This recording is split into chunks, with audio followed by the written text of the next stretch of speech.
I'm J.G. Michael, and this is Parallax Views.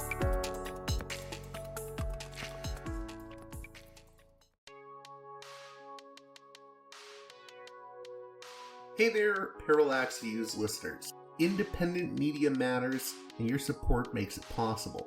If Parallax Views has challenged your thinking, exposed you to new ideas, or simply kept you company on your commute, now's the time to help sustain it.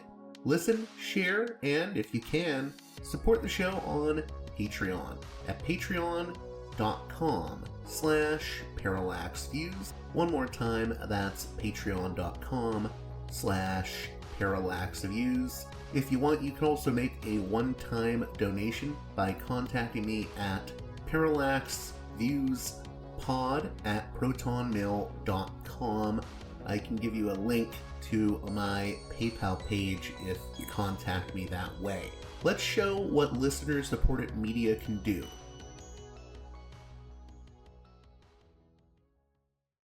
Hey there, Parallax Views listeners. On this edition of the program, we're joined by macroeconomist Dean Baker. This is his first appearance on the show. He is the co-founder of the Center for Economic and Policy Research. He also runs the blog Beat the Press, and boy, do we have a lot to talk about. I initially reached out to him to discuss the big victory of Zohran Mamdani over Andrew Cuomo, but we had a lot more to discuss than just that, and we especially gone into Trump's big, beautiful bill and what it's going to mean. It has passed. It's happening, folks. So we got deep into that. Even had a little discussion about Ezra Klein and the abundance movement. This conversation covers a lot of bases. Dean comes from a progressive view when it comes to economics, and we're going to be deflating a number of myths about economics and talking about how the status quo helps rig the market in favor of the rich and monopolies. All that and more in the conversation to follow with Dean Baker. So with all that being said, let's get right to the conversation.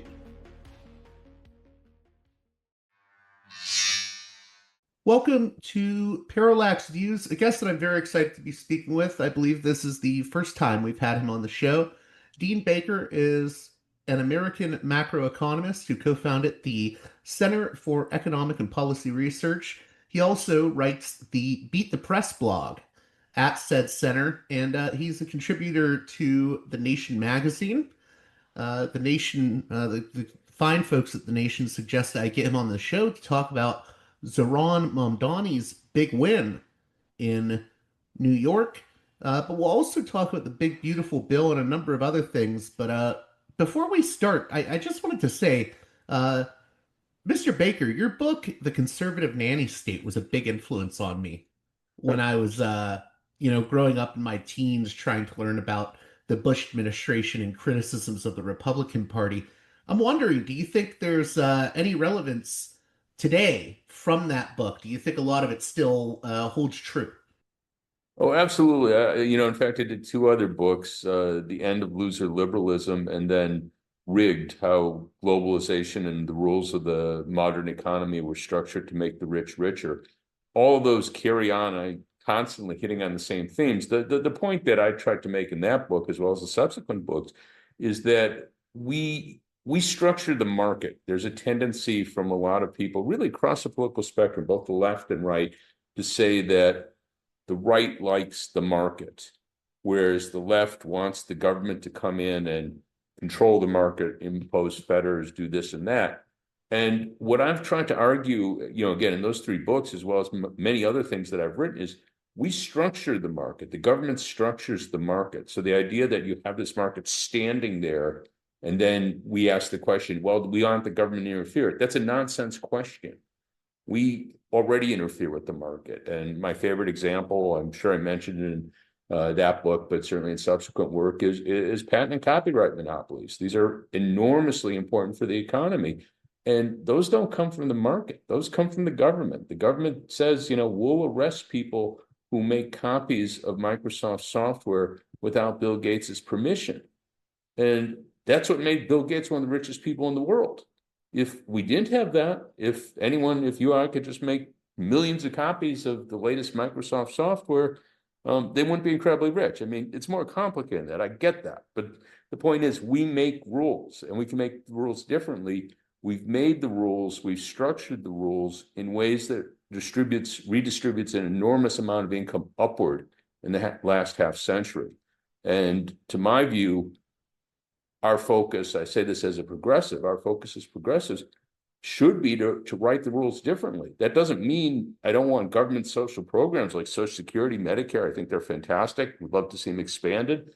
But I think the fundamental thing is to write the rules in the best possible way. And that means we don't give so much money to people like Bill Gates and Elon Musk and the rest. And then we don't have to worry about taxing it away because they don't have it. So I think it's very, very relevant.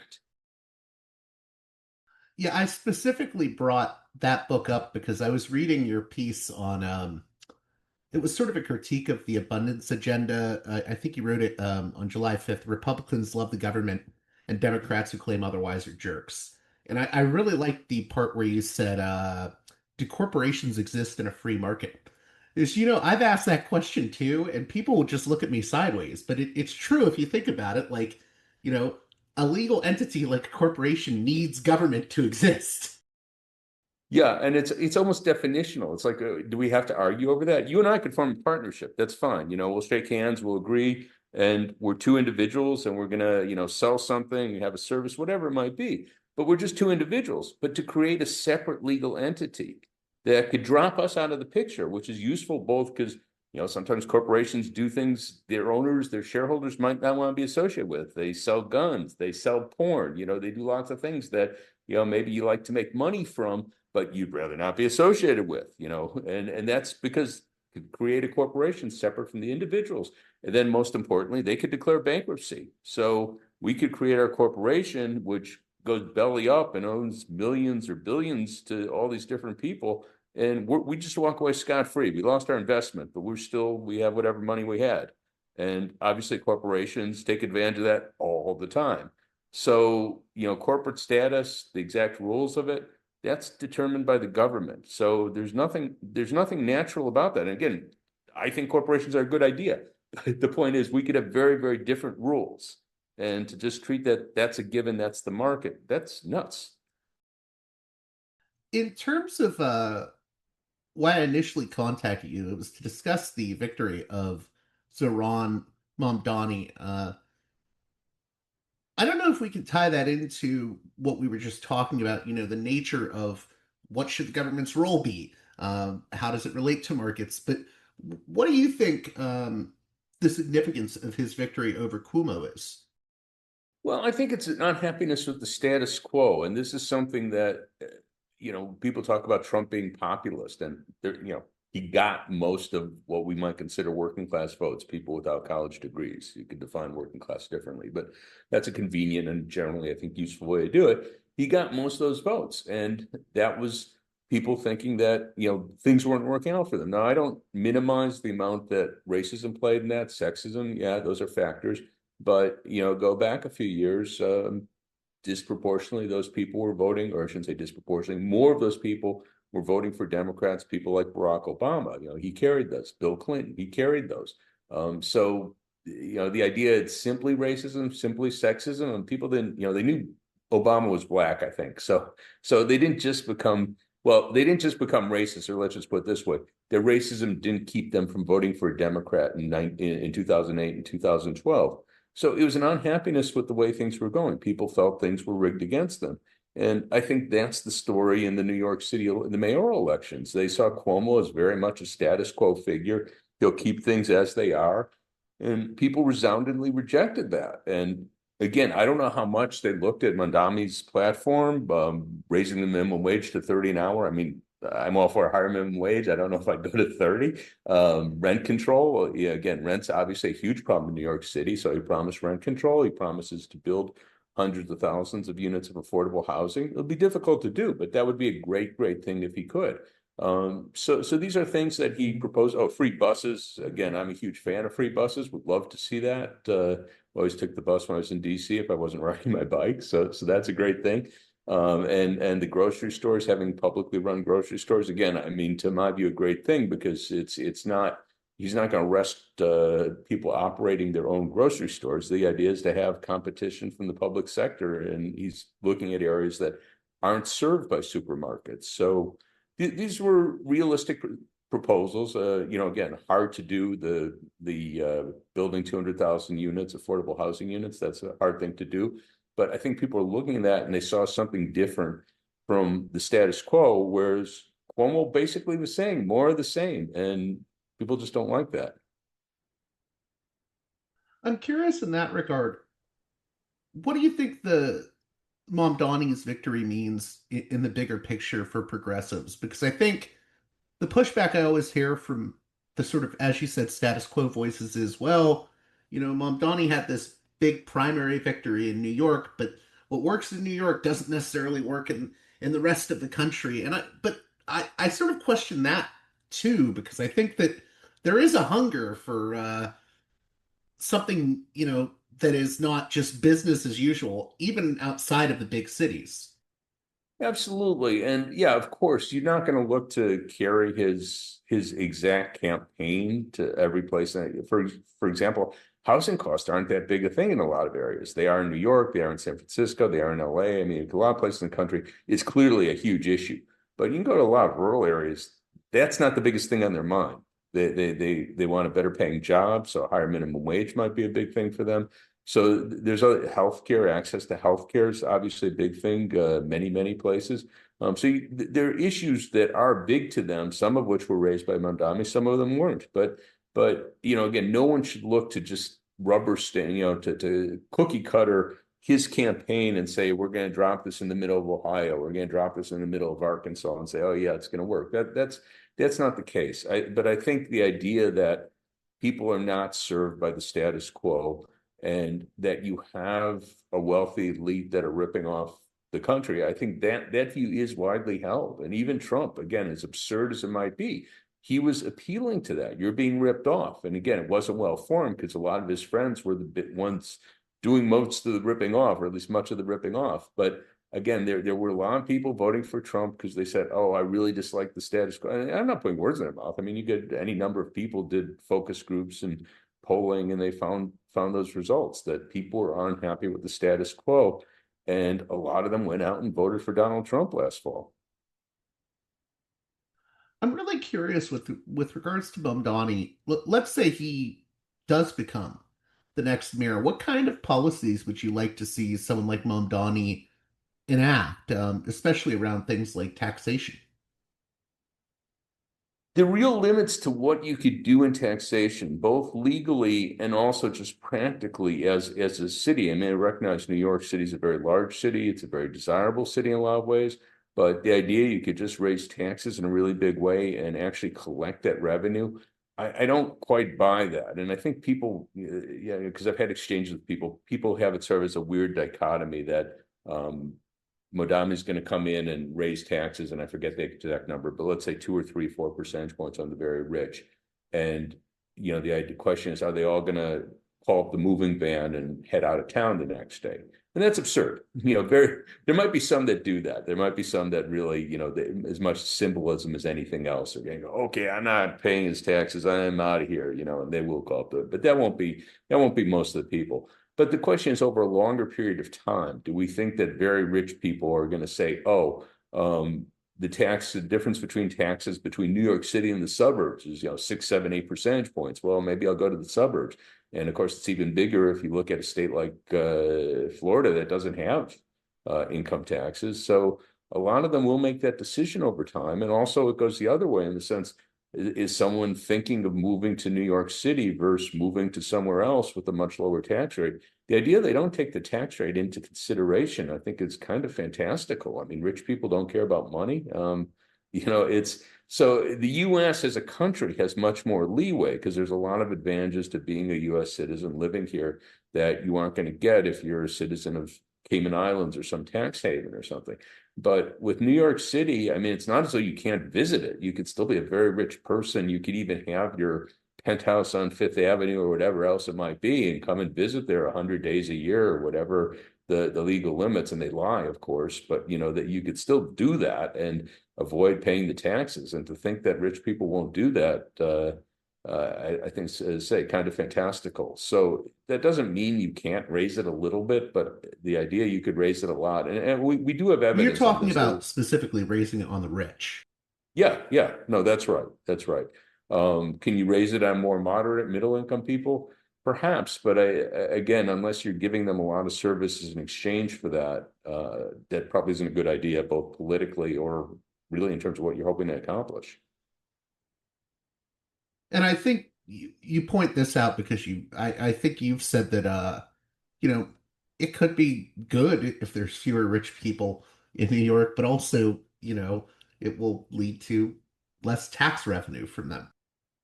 Yeah. So I mean, I see on Twitter some of these rich people with their rants, and you go, well, we'd probably be better off without you. But again, if you're going to chase them away, you have to recognize that Elon Musk is now in Texas rather than California. At least that's what he claims is his residency. So California lost a lot of revenue when Elon Musk skipped town. Were they better off without him? Well, in some ways they probably are, but they did lose the revenue, and you'd have to recognize that. Now, what solutions do you see to that problem then? If you can't just tax the rich more, like what are some other options that can be at play for progressive policy? Well, to try and reduce some of the costs the other way. So I've written a lot on prescription drugs, and one of the things that just drives me nuts is, I was talking earlier about patents. Prescription drugs are expensive because we make them expensive with giving patent monopolies. So it's very rare that a drug's actually expensive to manufacture and distribute. So when you hear of cancer drugs selling for tens of thousands, or in fact, the new generation of cancer drugs may themselves for hundreds of thousands for a year's treatment, it's not because they're expensive to produce and distribute. It's because these are life-saving drugs and they have a patent monopoly. And if you could you get your insurance company to pay for it, get the government to pay for it, or somehow could scrounge up the money yourself, you're going to pay for it because that's going to give you life. But if you didn't have the patent monopoly, these drugs generally sell for a few $100. That makes it a lot cheaper. Same thing, medical equipment. Again, you get scans and MRI, other scans, they'll cost you thousands of dollars. And that's largely because the machines are very expensive. But if you didn't have patent monopolies, they'd be a lot cheaper. And in other countries where the monopolies are less all-encompassing, those scans are a couple $100, $200 or $300. Now, you have to pay to develop them. I get that. I've had arguments with people, you have to pay to develop them. I would pay for it up front, pay for the research up front. The National Institutes of Health used to spend $50 billion a year on research. I'm saying used to because Musk and Trump have cut that back. But I would double or triple that and look to replace the money that's coming from patent-supported research so that you could pay for the research up front, have it all be open source so it's freely shared, everyone could see it. It'd be much harder to lie about it, and that is a big problem. Drug companies have a really big incentive, and since they control the data, they often do lie or at least misrepresent it if you want to be more polite. So make it cheaper. So that's one of the things I'd look to do. With rental cost, housing cost. Again, we need more housing. This is something I agree with the abundance people on this. Ezra Klein, the main person, Matt Iglesias, has been harping on this for, I don't know, over a decade, maybe longer. We do need more housing, and zoning is a big problem certainly in places like New York and California. So weakening zoning regulations that allow basically NIMBYism, people keep housing multifamily units out of their neighborhoods. A lot of that is racist. They don't want lower income, don't want Black people in. So we do need more housing, but there are some things you could do in addition to that. Again, I don't want to take anything away from the idea we need more housing, but you could do things like vacant property taxes to discourage people from speculating, if you like, having homes be vacant for large chunks of the year, expecting a better price somewhere down the road. So that's a great way to raise some money and reduce, get more people in units. Also, I'd have restrictions on short-term rentals. That's a big thing a lot of places. So again, I wouldn't zero them out, but if you have limits on that, that's, I think, a good thing to do. Progressive property taxes. I like progressive property taxes because we actually have the valuations on the books. So if we have for homes over $1 million, that instead of paying, let's say the tax rate's 1%, you pay 1.5 on the increment over 1 million and 2% on the increment over 2 million. Yeah, I'm pulling this out of the air, but it's an easy thing to do because you already have the valuation on the books. So those are some things we could look to do. I look other ways to try and bring down cost. And again, patents and copyrights go a long way because there's a lot of things that are expensive because of patent and copyright monopolies that the government gives them. And yeah, so we could both make things cheaper and get rid of a lot of the big fortunes, which again, I consider a good thing. How often do you consider that aspect overlooked? You mentioned the patents and copyrights. I feel like it's not covered often enough. It's completely overlooked. I don't I don't know how many times even people who it's one of these things. Obviously, I have friends who are economists. They look at me and go, "Oh yeah, yeah, Dean, I agree," and then they completely ignore it. And it reminds me, it's a little bit of ancient history now, but I remember I was yelling about the housing bubble back in '04, '05, '06, which of course eventually collapsed, and we got the Great Recession, financial crisis. Anyhow, yeah, I was yelling about it everywhere I could, writing it all the time, trying to write a column in any paper that would have it. So I was doing everything I could to try and make the point. We have a housing bubble. It's very dangerous. It will collapse. And again, I had friends, economist friends, and they're my friends. So they would say, "Oh yeah, Dean, yeah, yeah, yeah," and then they'd completely ignore it. And I think that's kind of the story with patent and copyrights. I can make the argument, and they could see enough of it to go, "Yeah, I could sort of see that," but then they ignore it in terms of anything they might want to do policy wise. So it's, I'd say, almost universally ignored. I want to go over to the whole issue of Trumponomics, but since you mentioned the abundance folks, I'm wondering, what do you think the pros and cons are of the sort of abundance agenda? I think Ezra Klein is actually a pretty astute person. I don't necessarily agree with a lot of aspects of the abundance agenda, but I think it deserves more of a like both looking at the pros and cons approach. Yeah, I'd agree with that. I mean, I know Ezra a bit. I knew him back when I was in DC. I moved out of DC about 8 years ago now, 7 years ago. And I think he is a sharp guy, and I think he tries to look at the argument seriously. So I know some people have made, "Oh, he's doing this as sellout, get money." I'm sure he's getting paid plenty already, so I don't know that he needs more. Maybe he does. I have no idea. But in any case, I think there is a clear argument that we've had big problems with excessive regulation, first and foremost in zoning, but it's come up with environmental issues with building transmission lines. And it's not, and Ezra would recognize this. I'm sure if we had him in on the call, he wouldn't disagree for a second. It's not easy to say we want to get rid of unnecessary, well, it's easy to say we want to get rid of unnecessary regulations, but what are the unnecessary regulations? So do we want to get rid of all environmental regulations so I could build transmission lines everywhere? I don't think you'd have to be nuts to, Donald Trump might say that, but Ezra wouldn't say that. And, no serious person would agree with that. But should we reduce the restrictions so that you can build transmission lines more quickly rather than having it take however many years? And of course, the disaster everyone points to is the high-speed rail in California. Here we are. What was that? It first came up in 2008, I think, or even earlier. I mean, it got a big lift under Obama with the Stimulus Act, but that's been on the books for close to 2 decades, and I don't know when we'll finally be taking passengers. I'm a huge fan of rail. I love it. I take rail anywhere if I could. But if we can't build it, we can't build it. So you have to figure out what are the obstacles. And I realize a lot of that. Again, I think Ezra, and I think he'd agree on this. He's written it that the left. The problem was the left put in all these barriers. They did put in a lot of barriers. Many of them very appropriate, but they have been abused. And in the case of high-speed rail, a lot of the abuse came from the right. So they took advantage of things that were put in the law by progressives, by environmentalists, and they did it to block high-speed rail. So it's a complicated story. So it's easy for us, again, I'm sure Ezra would agree, say we want to get rid of the unnecessary regulation. We do. But it's not easy to write the new regulations in a way that still has the necessary protections for the environment but doesn't allow projects to be delayed forever. I want to get into the issue of Trumponomics and particularly this, I get the big beautiful bill that just passed. What is your basic analysis of it? Because I think it should be called the Big Ugly Bill, but Yeah, it really is pernicious in just about every respect. I mean, it gives big tax cuts to the people who need it least. So, we were going to revert to 37.6% tax rate. I mean 39.6% tax rate, which doesn't strike me as terribly high because of course it used to be much higher on the top income groups. Instead, it'll be 37%. But on top of that, there's 1,001 little special privileges that, again, I haven't tried to read through the bill, others have, and they keep finding new ones. One of the big ones is that you have pass-through income that totally a tax gaming thing. We're talking about corporations before.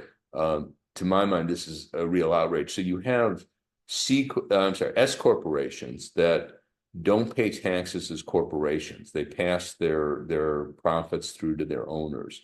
And ordinarily that would be taxed as normal income, for the owners, which these are rich people almost by definition. So that would pay a 37% tax rate. But instead, they write down, and I'm forgetting the exact percentage, but it's roughly, they pay about a 25, they pay about a 25% tax rate rather than a 37%. Again, those are not exact numbers. The 37 is exact, but I don't know exactly what they end up paying. But it's a special loophole in there. They had special loopholes where they gave exemptions on the corporate minimum tax to oil industry. There's a subsidy, and this is actually, I can't say enough bad about it. They not only eliminate the bulk of the Inflation Reduction Act subsidies, tax credits for clean energy, electric vehicles, they actually have subsidies for coal.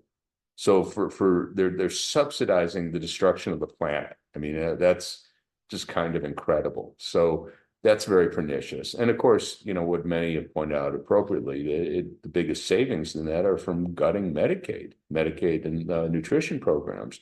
And again, that's, very pernicious. And it's also cynical in the sense I've seen both Trump and Speaker Johnson, the Speaker of the House, get out there and say, we're not throwing anyone off Medicaid. And someone joked about this. This is one of the paradoxes of the big, beautiful bill, that they're going to save $800 billion on Medicaid, but not throw anyone off. It doesn't work that way. They are throwing people off, and they're doing it in the worst possible way because they're saying, oh, we're just going to make them work. And again, we know this story. States have done it. It's not a question of getting people to work. There's very few people. The vast majority of people on Medicaid are working now.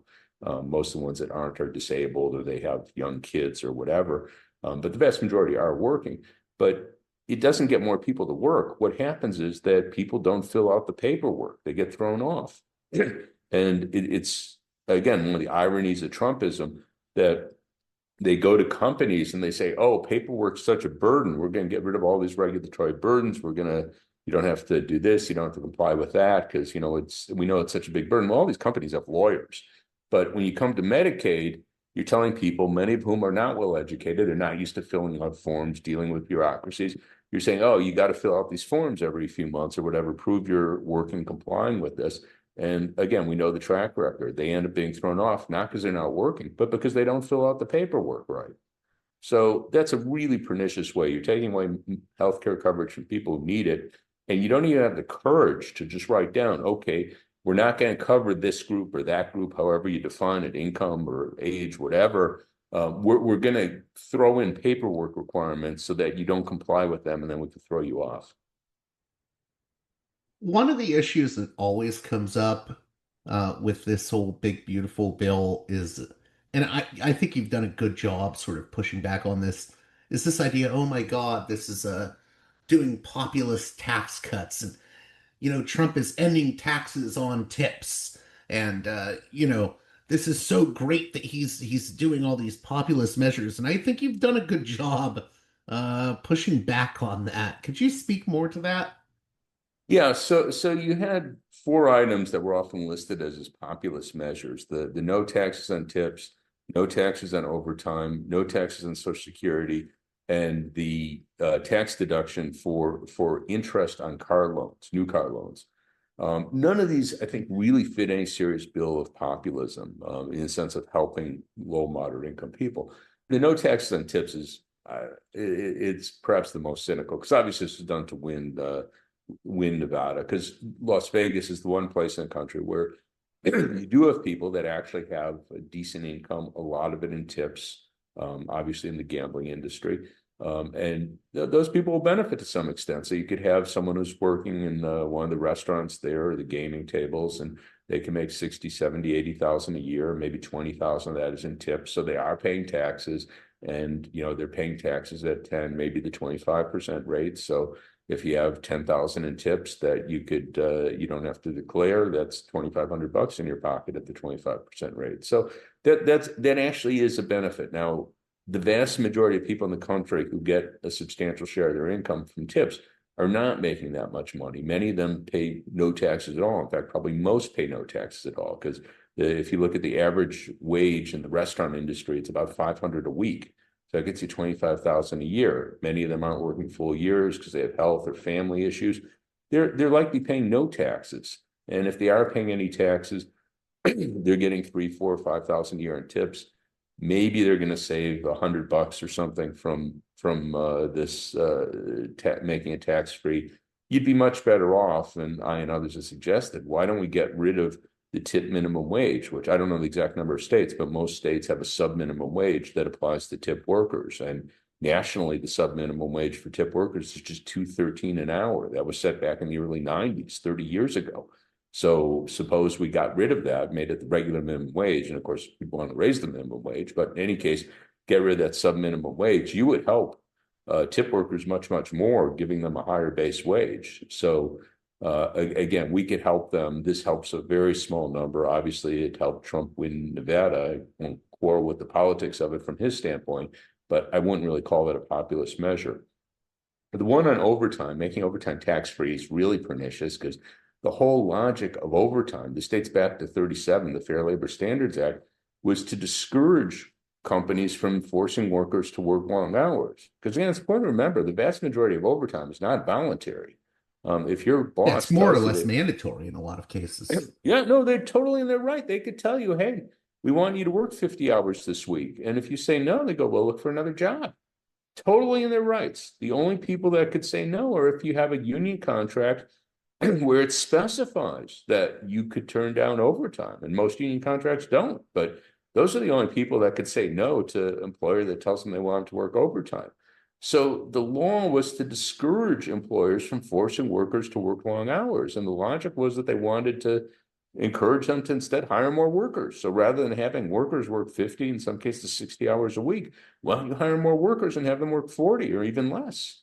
So this is going exactly the wrong way. We're subsidizing employers. We're saying, oh, if you have your workers work over 40 hours, yeah, you still have to pay the premium, the 50% wage premium, but we'll let that be tax-free. So that makes it more desirable for your workers, makes it cheaper for the employer, other things equal. If you want to help workers who are being forced to work overtime, make the premium 75%, make it 100%. We could do that. And also we could go the other way. We could say, instead of having a 40-hour work week, and other countries have done this, how about 38? After 38 hours, or in France, it's 35 hours. After 35 hours, you get time and a half. So if we want to help workers that work overtime, there are better ways to do it than subsidizing employers, making their workers put in more hours. The third one, the no tax on Social Security, of course, most people, or roughly half the people getting Social Security already, don't pay tax on their Social Security because they don't pay income taxes. So again, this is mostly retired people, not all of them, because people get Social Security and are still working in many cases, but most are retired. And most retirees, better or worse, don't have a lot of income. So roughly half of retirees already don't make enough money to pay taxes. So those are the ones that, if you're going to say we want to help retirees, I'd look to those, not the half that do pay taxes. So making it tax-free was very far from populist. It's really quite the opposite. You're helping better off retirees. And again, I'm not going to say they're all rich. If you're making 60,000 a year as a retiree, you're certainly not rich. You are paying taxes, but Not very much. And again, I'd rather help the person making 20 or 30,000 a year. And it's not hard to do that. Again, there's a bill put forward by Elizabeth Warren, Bernie Sanders, many others have signed on to it that would raise Social Security benefits by $100 a month, which for lower income people, Social Security might be bulk of their or all of their income. That would be a big deal. So we could have a populist measure there, and that's the opposite of what Trump's looking to do or has done with the big beautiful bill. The last one, the making it's a little less bad than I originally thought. The interest on buying a new car is now tax free. It's not quite as bad as I thought because I thought it only applied to people who itemized, and most people don't itemize. 90% of people take the standard deduction, but apparently this is a separate item. So even people who take the standard deduction can write off the interest on buying a new car. Problem with this, calling it a populist measure, the average price of a new car is like 45,000. Most people, most middle, moderate income people, they're not buying a new car. They're buying a used car. They don't benefit from this. So that's not going to help more moderate income people. I realize some middle income people buy a new car, but you're not at the lower end of the income ladder if you're looking to buy a new car. So in that sense, it's not particularly populist. Is it going to employ more auto workers? Maybe a few more. You could probably count them on your fingers. We're not going to see a big boom in the auto industry based on making the interest tax deductible. So these don't really fit the bill in my book of populist measures. Something that I find very interesting, and sometimes I get some people push back on me for this, so I'm interested in hearing your views. I feel like Trump has been given a break when media types refer to these as populist tax cuts because, I don't think President Biden, when he was in the White House, got that kind of treatment. And it's just interesting to me because I think there was a lot of good aspects of Bidenomics or, Biden's approach to the economy. I rather liked some of the anti-monopoly stuff with Lena Khan. And I think basically everything Biden did on the domestic front with the economy is almost completely overlooked. I think in a lot of ways there was a populist aspect to some of the things that Biden did. Oh, very much so. He did a lot of things that were very populist. I mean, he did try to raise the minimum wage. He got blocked by Manchin, but they would have had a higher minimum wage. He tried. I mean, people blame him. I don't know what he could have really done to Manchin. I mean, again, you understand the dynamics of the Senate. There's really nothing Biden could do to Manchin. He didn't run again anyhow, but even if he wanted to run, you were either going to have Manchin or you get a Republican. He had very little power over Manchin. But many of the other things he did, he extended Medicaid coverage, moved it up the income scale. He had much more generous subsidies in the exchanges. No one knew this. I mean, I know economists that didn't, not the economists are brilliant people, this is our area, they didn't know he had made the subsidies in the exchanges more generous. And it was a really big deal because you had middle income people, say someone with a kid, two kids, a couple of two kids, income 70,000, 80,000. I forget the exact numbers, but that's roughly what we're talking about. They wouldn't have gotten any subsidy prior to Biden. And afterwards, the healthcare insurance would have been very affordable. Most of the cost would have been paid by the government. So that was a big deal. His student loan forgiveness plans, he tried to have the what was it, 10,000 per person, 20,000 for Pell Grants. I thought it was a good idea. The court struck it down. But he did get rid of a lot of debt that people had from kind of sleazebag colleges. So Obama had done some of this, Biden did much more. So you have a lot of these schools where they were selling degrees that were basically worthless. People would pay them however much a year, they'd borrow money from the government for it, and then they'd find their degree was worthless. And he forgave a lot of that, tens of billions, might have been hundreds of billions in debt. And the most important thing that, again, he got no credit for, I knew, again, economists that didn't know anything about it, he had a loan forgiveness plan that would have had people pay zero, an income-based, I should say, income-based repayment plan that would have people pay zero if they earn less than 33,000 a year. A single person earning less than 33,000 a year would pay zero on their loans. And then they paid, I think it was 5% on an income above that. So yeah, if you had someone earning 45,000 a year, you're maybe paying $500 a year on their loan. Might be, they'd rather not pay it, I'm sure, but that's pretty affordable in my book, at least. And he got no credit for that. And I just went nuts with the coverage on this because I'll never forget the New York Times had several pieces where they were talking about student loans and how difficult it's to repay them. They did not even mention this. I'm thinking, like, how do you have someone writing for the New York Times who does not even know about the student loan repayment plan that Biden's was put in place? Again, I don't know where it stands now between the courts and what Trump's looked to overturn, but it was in place and people didn't even know about it.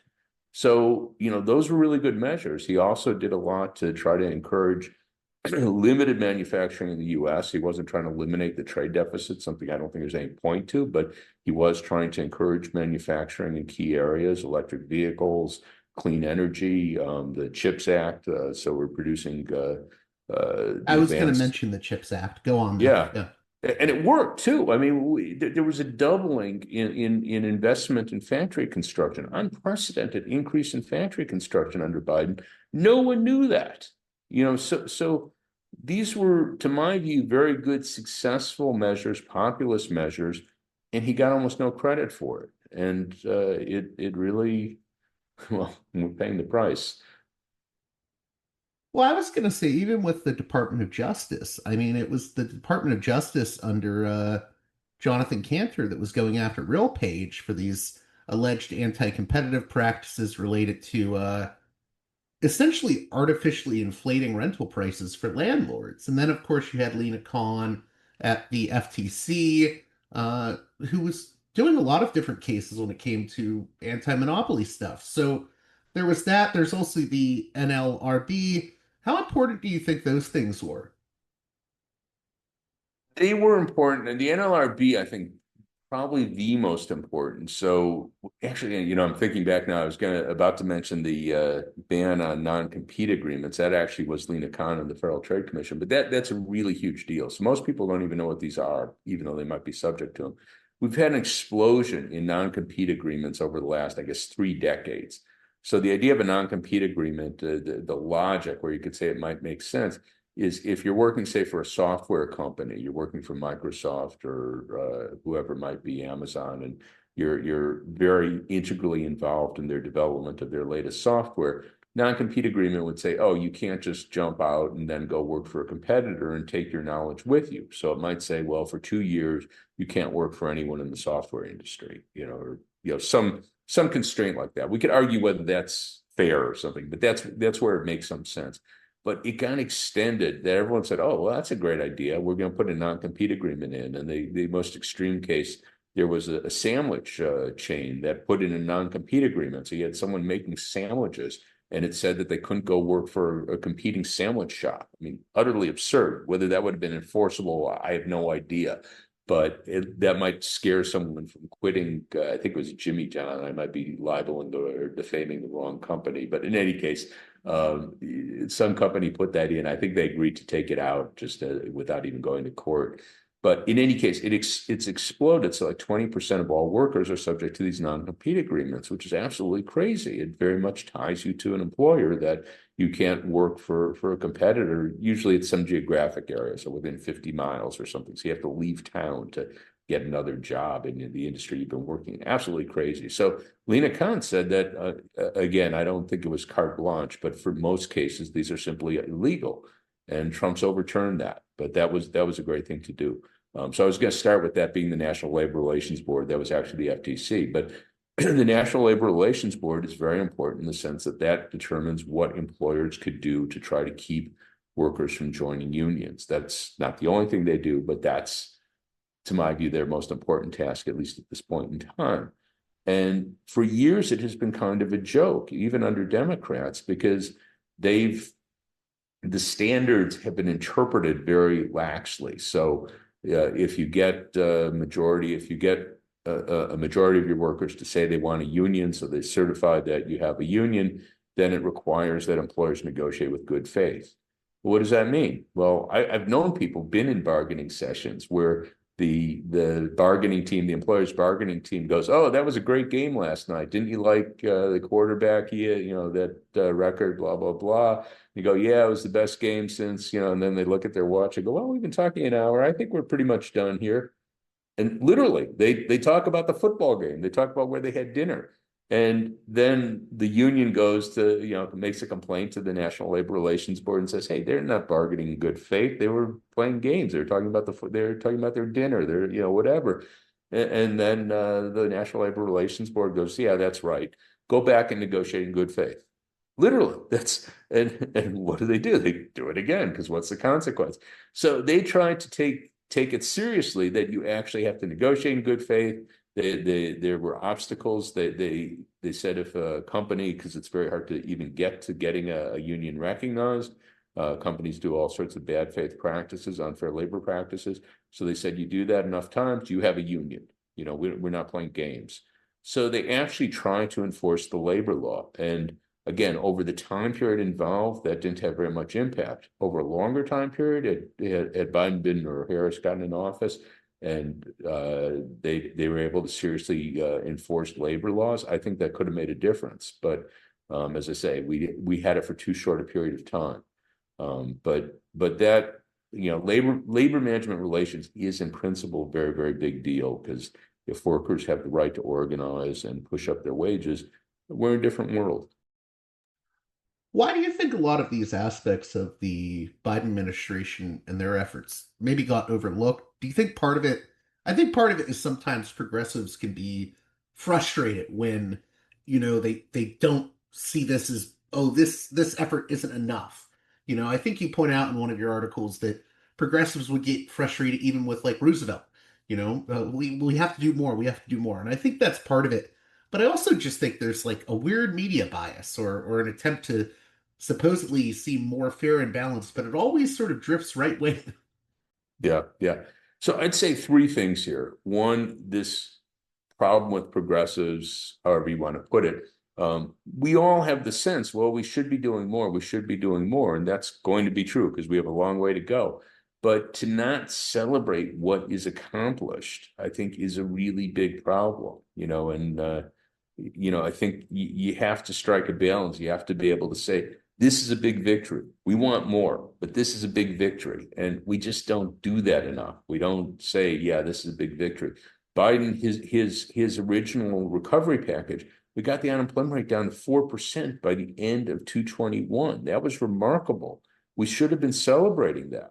But you got very few people, out there, progressives out there saying that. The second is Biden, I don't know whether his age, I don't know what the factor was. He didn't tout his own horn enough. You look at Trump, my God, the guy out there, he's going, the sun came up again this morning. Look at that. I'm amazing. I don't want anyone to be Trump. It's too, it's hard to take, but he could have taken a lot more credit for things he did. And, anyhow, so that I think was a big thing. And then the media, yeah, they were incredibly critical. They constantly harped on the negative. I've written about this a lot.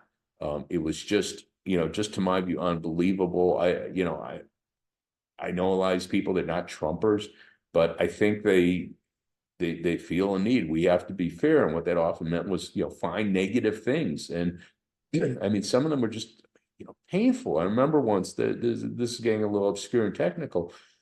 But I remember the Washington Post had this piece, this would have been probably in 222, maybe 23, where they said we have a record number of people working two full-time jobs. And this was treated as real hardship. And I know Marketplace Radio picked it up, go, oh, look at that. Wow, when more people than ever have to work two full-time jobs. And you go, okay, well, that sounds bad on the face of it. Well, I looked a little more closely at it. First of all, it wasn't a record of the share of the labor market. So that's kind of, you would want a denominator there. In other words, a bigger labor market today than we did, say, 20 years ago, 25 years ago. So that's one thing you'd want to look at. But the other thing was, well, what was the previous record, or record actually as a share of the labor force? Well, it was very interesting. It was the summer of 2000. It's usually referred to as the Clinton boom. We had the strongest labor market at the time since the 60s. So it turns out it's actually not something that's an indication of, bad labor market, quite the opposite. So how could that be an indication of a good labor market? My guess is that a lot of people working two full-time jobs used to work three part-time jobs. So it's not necessarily that they're working more convenient stretches because they have the opportunity. And important to remember, a full-time job is for these purposes more than 34 hours a week. So again, I don't belittle that. I don't want to work 68 hours a week. I guess I have at times, but in any case, that's a lot of time people are putting in. But to jump to the conclusion that this was horrible labor market stress, it was exactly the opposite. So I just mentioned that, they were looking for bad things they could say about the economy. That becomes self-reinforcing. So I know, you had political consultants that were saying, oh, you can't tell people the economy's good, and Harris during her campaign, she wouldn't because her consultants were all saying you can't tell people the economy's good. Well, she didn't because they told her you can't tell people the economy's good. Well, what you could say is we've had below 4% unemployment ever since 2021. That's a good thing. They could have said that. We could have talked about the numbers of jobs created. They could have talked about record low black unemployment, 4.8% in April of 2023. Great thing. It should be lower. I agree with that. But Why it all should we be really 4. heard about during that election was, well, the price of eggs are too high. Yeah, yeah. And, again, that was avian flu. Do you blame Biden for that? Trump just blew it off and goes, oh, that was avian flu. That wasn't me. Uh, it's Biden accomplished an enormous amount when faced with, really bad circumstances. The pandemic didn't disappear the day he came in. We had supply chain problems. Again, it had little to do with anything he did. It had to do with the fact that people weren't spending money on services. They were spending it on goods, and we could only increase how much we could bring in to a certain extent. So that created the problems, the backlogs. And he dealt with them as quickly as he could. And first and foremost, what he dealt with quickly was getting people vaccinated to get the pandemic under control, which again, he didn't get anywhere near the credit. He got blamed for it, if anything. But that was a really big thing because as long as people were scared to go out, and again, people talk about the shutdowns, the mandates.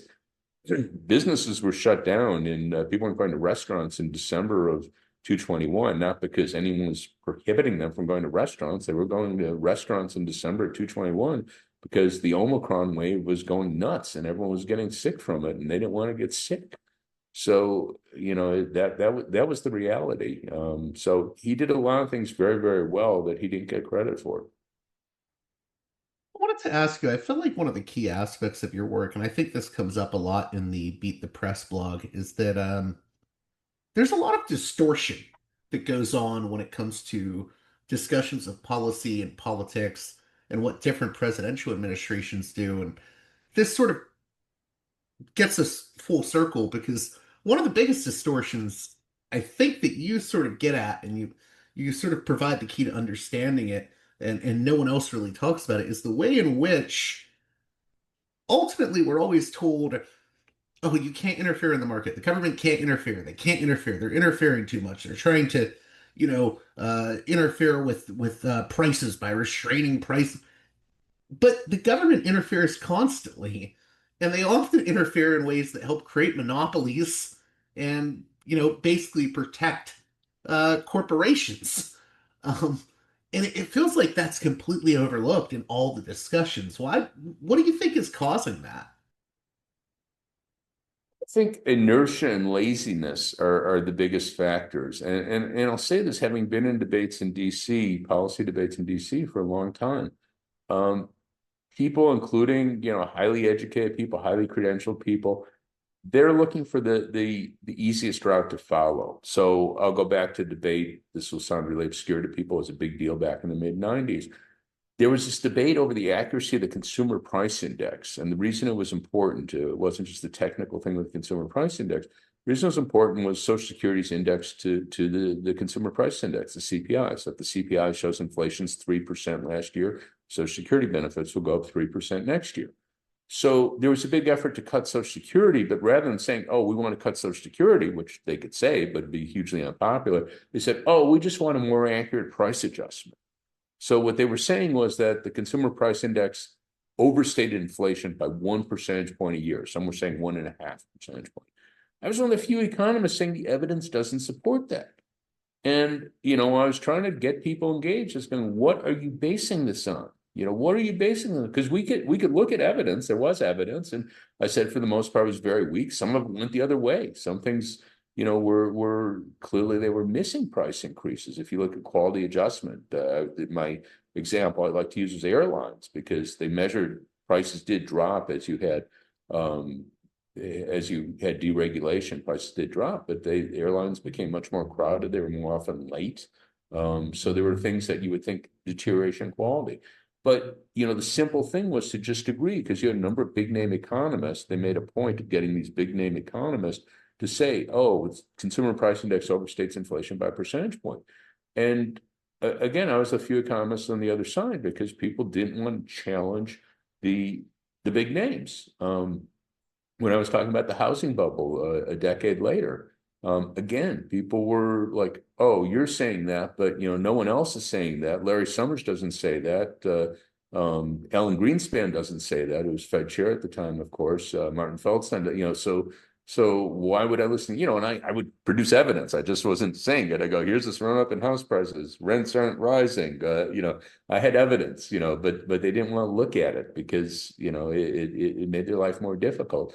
So I think when I talk about patents and copyrights, they're going, interesting, interesting, but okay, no one else is doing that. Why should I do that? So I think it's inertia, it's laziness. There might be some sense, oh, I'll get in trouble if I start raising questions about, Microsoft's, copyrights and software, and patents on Pfizer's drugs, and so I'll just steer clear of that.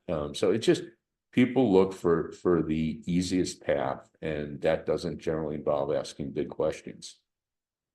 I wanted to ask you, how rough are things going to get in the next few months, especially as we uh, move into the holiday season? I don't think this is going to be an easy holiday season for consumers, I guess, is what I'm getting at. That is a really hard question. I mean, we have so much craziness. Just as you're asking me this, Trump has been saying, oh, he's whipping out I guess he's calling them letters. They're actually posts on Truth Social, I think, saying we're going to have tariffs on Japan and Korea. I think he said 25% and possibly higher. He said he wants to have a 10% additional tariff on BRICS countries and those allied with them. I don't know if he even knows who's BRICS. For example, Russia's in BRICS, it's the R in BRICS. So I don't know if he even knows that. So these tariffs are, they would be a really huge impact on people's pocketbooks if they actually go into effect. So I have no idea, they aren't taking effect now. He's put off, instead of July 9th, he's now saying August 1st, and I suppose he could delay it again. He keeps So delaying it over and over again.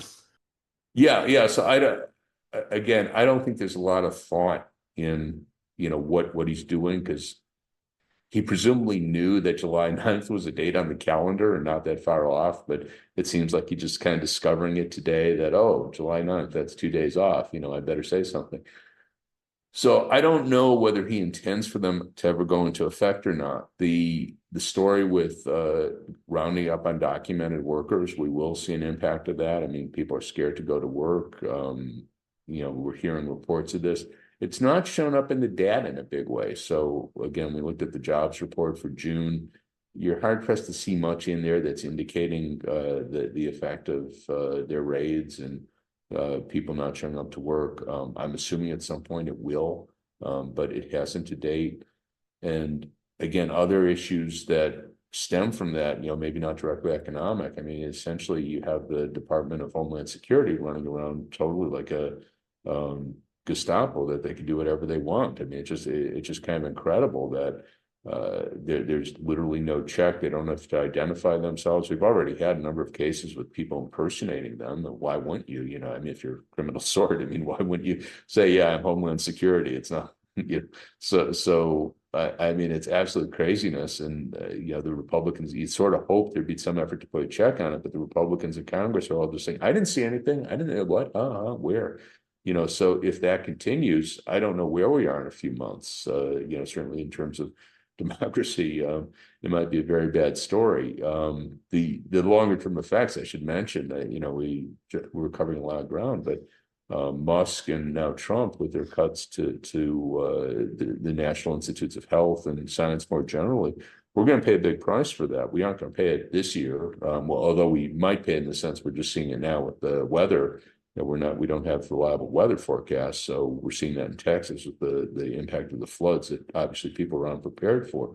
But longer term, the US is a really cutting edge innovator. We won't be if you don't have the scientists here. We're not going to be cutting edge, and certainly in clean energy, which is obviously a very, very big deal. Anyone who's serious researcher there, I have to imagine, looking to go to Europe or India or China, wherever. They're not going to be here. So, where we'll be in 3 or 4 months, damn if I know. I'm glad you brought up the tariffs because I wanted to ask you about that because so I'm in Florida. I'm in like the heart of Trump country. And I often argue with my neighbors about things like the tariffs. And, I'm not an economist, but I feel as if, uh, Trump's tariffs are very sweeping. I think you can have discussions about targeted tariffs, but I feel like they're very sweeping. He hasn't really gone through with them.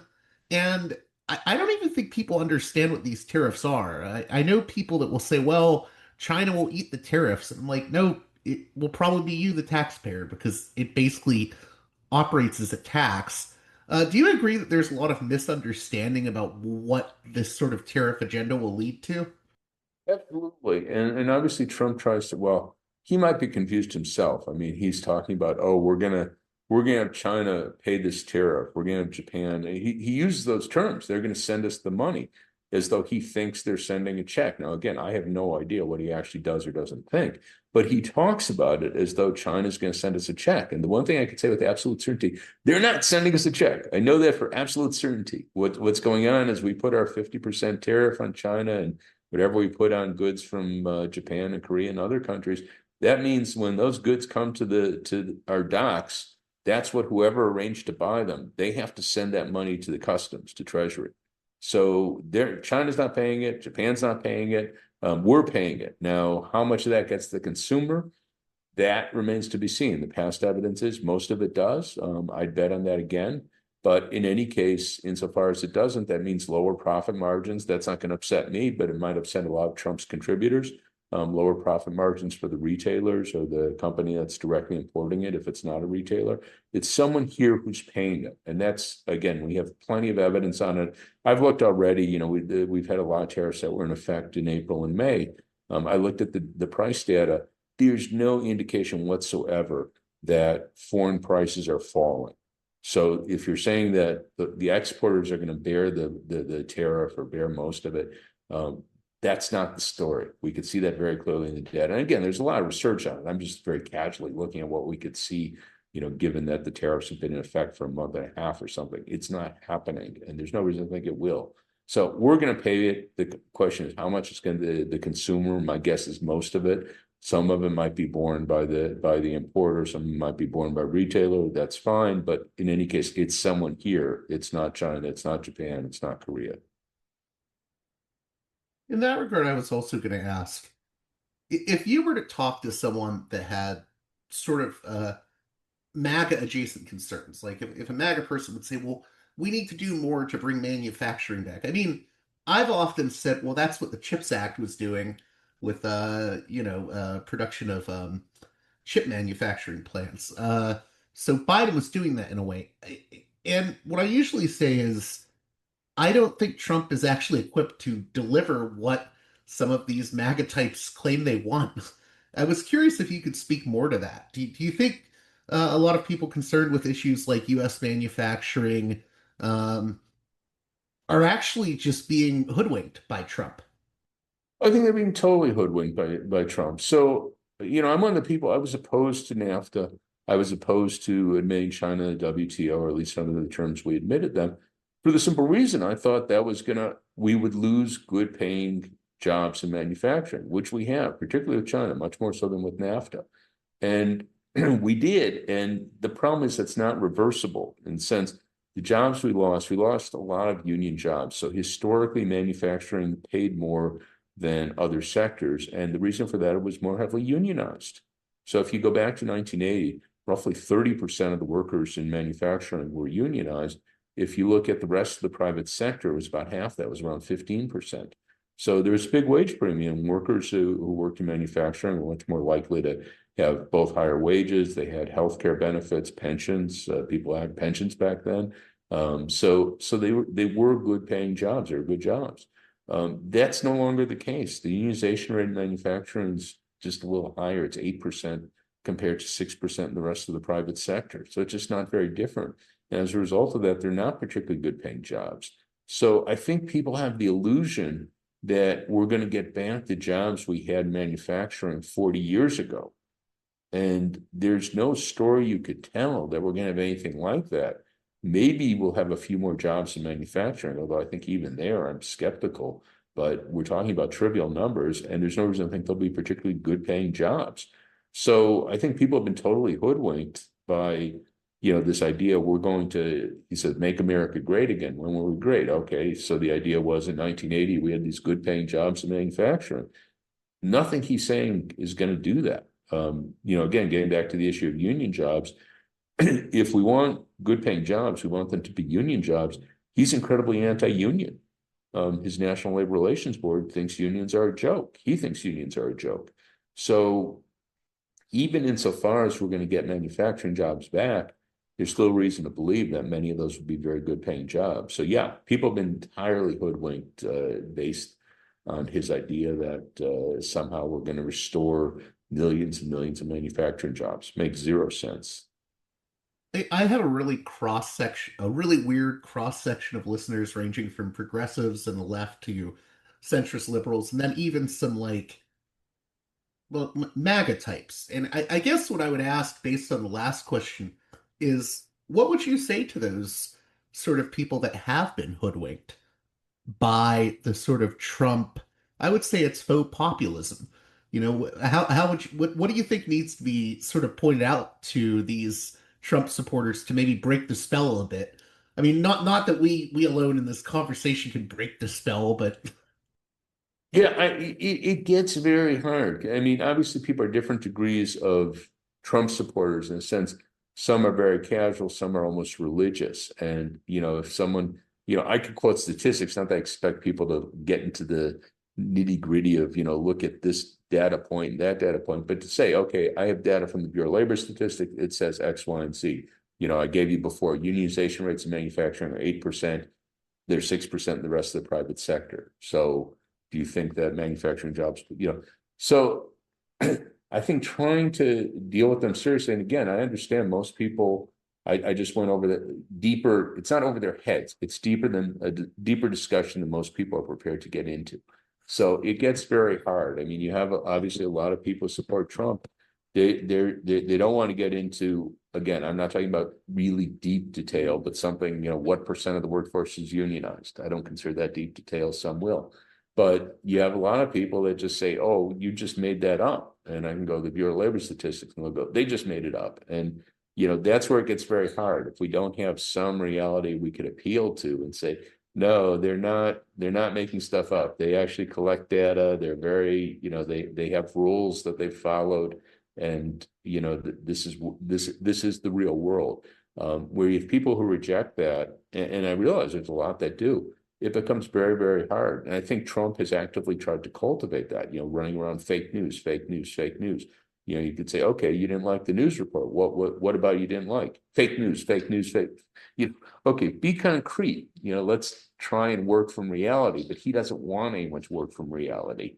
He wants to be able to just make stuff up. And unfortunately, there are people who are prepared to live in his imaginary world. do you do you see Trump as a break from the GOP or a continuation? I ask that because I feel as if the GOP exists almost solely to just redistribute wealth upwards. And I think that's continued with Trump despite his sort of faux populism. Oh, he is doing that. Absolutely. I mean, he has a total corporate agenda. I don't think there's any doubt about it. But the others didn't particularly try to, say I'm with the masses, not at least not in the way Trump did. Um, you know, the, there was always an undertone of racism to much of what the Republicans did. And sometimes it wasn't that much of an undertone. So if you go back to Nixon, certainly he did a lot of things that were, silent majority. The silent majority were white. I think everyone knew that. Reagan did a lot of dog whistle stuff that he initiated he kicked off his 1980 campaign in Philadelphia, Mississippi, which is where the Freedom Riders or three Freedom Riders were killed. You could say that was chance. They have some story. I don't believe that was random chance.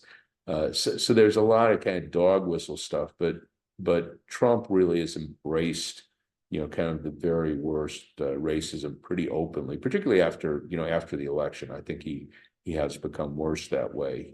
So it's a continuation, but definitely carrying it much, much further. And he does try harder to pretend to be with the working class. A lot of his stuff, and maybe this is real, I don't know what he considers good entertainment, but like the UFC, that I'm with you guys. There I am. I'm, with the Ultimate Fighting Championship, and so he does that in a way that you wouldn't have seen Romney do, you wouldn't have seen McCain do. So that does kind of give this sort of populist tinge. Now, what the hell does anyone who's a working class person care whether the president likes UFC or not? They presumably care what the president does for their paycheck, what they do for their taxes, what they do for their health care. But Trump might not do anything in those areas, but he'll have the UFC at the White House, and that's really cool. So he goes a step further than they would do. But I mean, he still is working in that tradition though of rigging the markets to benefit the rich.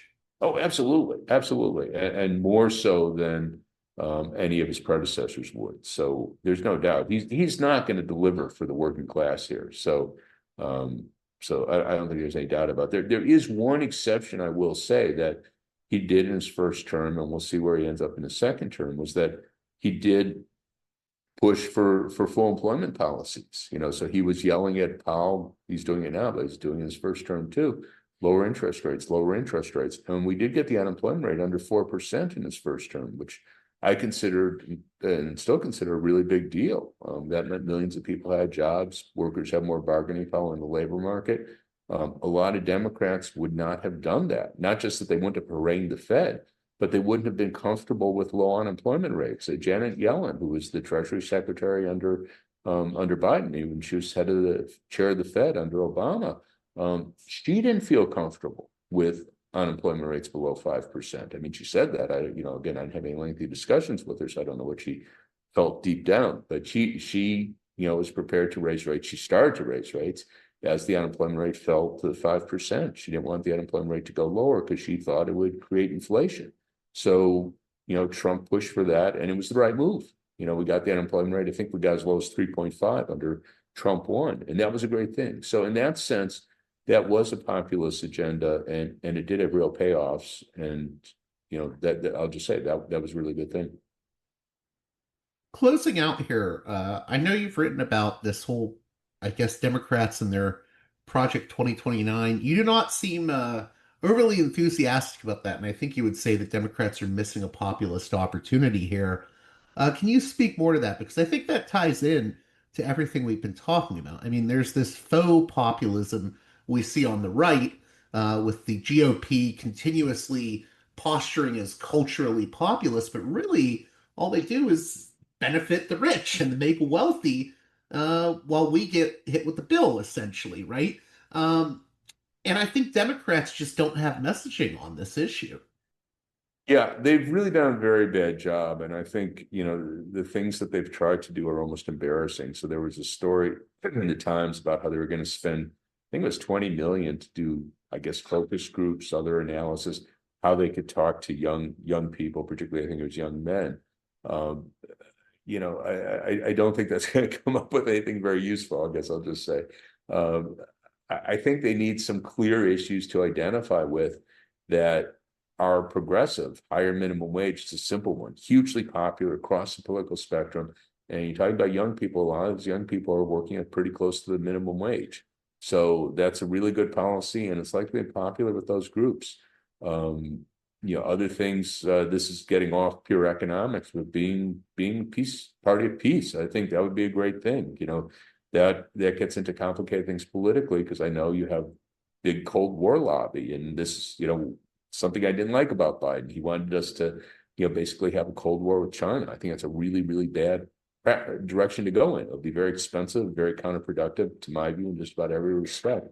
So I think there are concrete policies that the Democrats could look to embrace that I think would have a lot of appeal, certainly among younger people, but really across the political spectrum. And I think that's what their focus should be, rather than trying to find the right image. I mean, I think they should obviously need to sell them. The policies won't sell themselves, but if you have good policies, I think you could do the messaging around them. If you don't have good policies, it's much harder.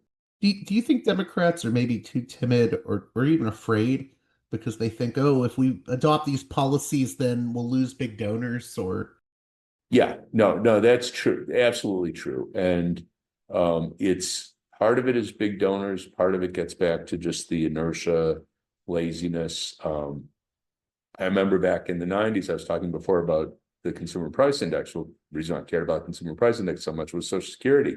And the conventional view among Democrats, the Republicans are of course saying it's too, but Democrats was Social Security is in crisis. And I had people haranguing me because I was saying it wasn't in crisis. In fact, I wrote a book with a friend of mine, Mark Weiss, about the phony crisis, Social Security, the phony crisis. We said, no, it's not a crisis. But they were saying if you don't say it's a crisis, people won't take you seriously. So you had Democrats, including some fairly liberal ones, saying, well, we know it's a crisis, but we could deal with it, blah, blah, blah. So they would concede it was a crisis, and we're just going, don't say that. Don't give up that ground. It's not true, and it's not good ground politically. But that's what the political consultants were all saying. Now, eventually they changed, thankfully. It wasn't a crisis. It's 30 years later. It's still there, paying out benefits.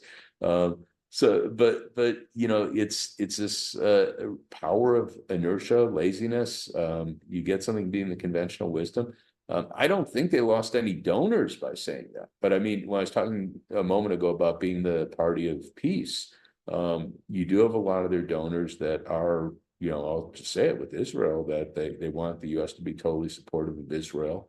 And if the Democrats start to raise questions like, no, we don't like what Israel's doing to the Palestinians, they will lose donors. That is a real issue.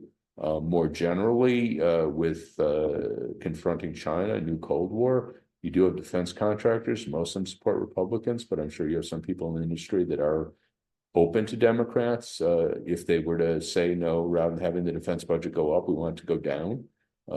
They'll risk some money there. So, well, and, I'm and sure not to interrupt you, but I'm sure there's also potential big money donors that don't want things like war because it's maybe bad for their businesses if they're certain types of capitalists they don't benefit from war. Yeah, no, that's right. And with if you say we're going to spend less on the military, we're going to spend more on the environment, more on healthcare, people make money on that. And I'm fine with that. It's great. You're going to build more solar panels, fantastic. You're going to build more EVs, longer lasting batteries, fantastic. So you can have that. And also again, I don't want to get off a whole nother topic, but money's obviously important in elections, but if you get grassroots support and you get media, I mean, this is one of the things, again, is careful about getting off another direction. We've been talking a long time, but it's been kind of amazing to me that you have so little concern about democratization of the media. And somehow everyone understands correctly that when you have someone like Elon Musk who just throw hundreds of millions of dollars into an election, that has a big impact. How does that have an impact? Well, they'll buy ads. Okay. But what about what people see between the ads? Doesn't that matter? And, again, the media we were talking before, that's really, in a lot of ways had a very conservative anti-Biden bias. Well, if we had different media, if we had more sources, maybe that would be less true. So, one of the things I've written on, others have as well, is having some sort of individual tax credit. We all have $100 to support the news outlet of our choice. The hundred's arbitrary, obviously, but we could have more diverse media, and I think that would be a really big thing and would counteract the influence of money in politics. So I think it's important to ask more basic questions. Can this be done before 226 or even 228? Probably not, but maybe you could lay the groundwork. And if we still have a democracy after that, maybe we could, start to really do some things to make it more democratic. I know I have to let you get going, but I always ask at the end of the show, What is the big takeaway you would want my listeners getting from the conversation we've had here? Well, I just start with where we were at the beginning, that the market is infinitely malleable. We shouldn't look to the market as an enemy. We could structure it differently to produce different outcomes. And I think people really have to understand that. Again, it's not a question of the government versus the market. The government structures the market, designs outcome. We still want the government to do things. So it's not as though I'm saying we want the market to do everything. Social Security is fantastic. Medicare is fantastic.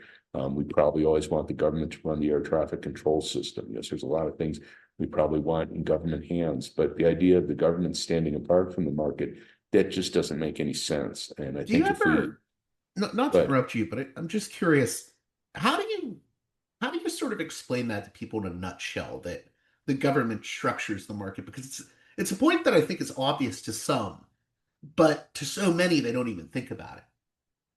I think just taking the most extreme case, and again, I focus on patents and copyrights, it is actually a huge amount of money. It's probably over $1 trillion a year. In fact, I'd say it is over $1 trillion a year that in higher prices that we pay because of patent and copyright monopolies. But just, saying these are not the market, the government, these are government policies. And if you could get that across to people, I think it could get the idea that the government really does structure the market in very, very big ways. Again, I have a long list, other areas I talk about, but you just go, where did the patent come from? Did God create it? Is it somewhere in the Bible that, it said it would be 17 years. Of course, we've changed the lengths, say how broadly it applies, what sort of damages you get when someone infringes on, so if you could get people to understand, these are really big things and they come from the government. And if we didn't, you could have a market economy where you didn't have patent monopolies, you didn't have copyright. Again, we probably, if we just got rid of them and we didn't have any substitutes, I think we'd be worse off for it. But the point is, that's not intrinsic to the market economy. We could have a market economy where, if I invent something and you copy it, I could call you names, but, you could go ahead and do it and, make a lot of money if you're quicker to the market. And, we could have that, this is a government policy. And if you could get that across to people, I think you're making the point that the government really does shape the market in very fundamental ways. I want to thank you again, Dean Baker, for coming on Parallax Views. How can the listeners keep up with your work if you have anything you want to? I guess this is the plug section of the show. Yeah, well, all my work goes on Center for Economic and Policy Research website, CEPR.net. So people could find my blog there. I also have a Substack now that I don't even know what my Substack's called, but in any case, people could find me on the Substack. But it also goes on Beat the Press on at CEPR.net. Thanks so much for coming on Parallax Views. Thanks a lot for having me on. Enjoyed it.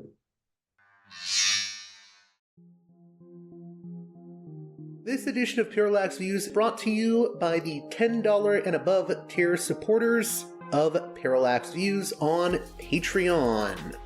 So, with that in mind, producers credit shoutouts to Galen, Matt, Gunnar, Mark, Simon, Alexander, Catherine, G, Tilo, Emilia, Jeremy, Jeff, WV, John, Bert, Brian, Elliot, Darko, Michael, Brace, James, Nick, Mark M, Mersham, Galen, Gareth, Arlen, Bo, Christopher, Michael, Gigadelic Media, Will, Chance, Chase, JC, Dan, Big Bob, David H, Y, Kellerman, Sadeed 13, Kathleen, David, Ava, Bob, The West Bank Robbery Podcast, Jamie, Enoch, Gary, Max, Ishtofer, James, Martin, Matthew Ho, Brian,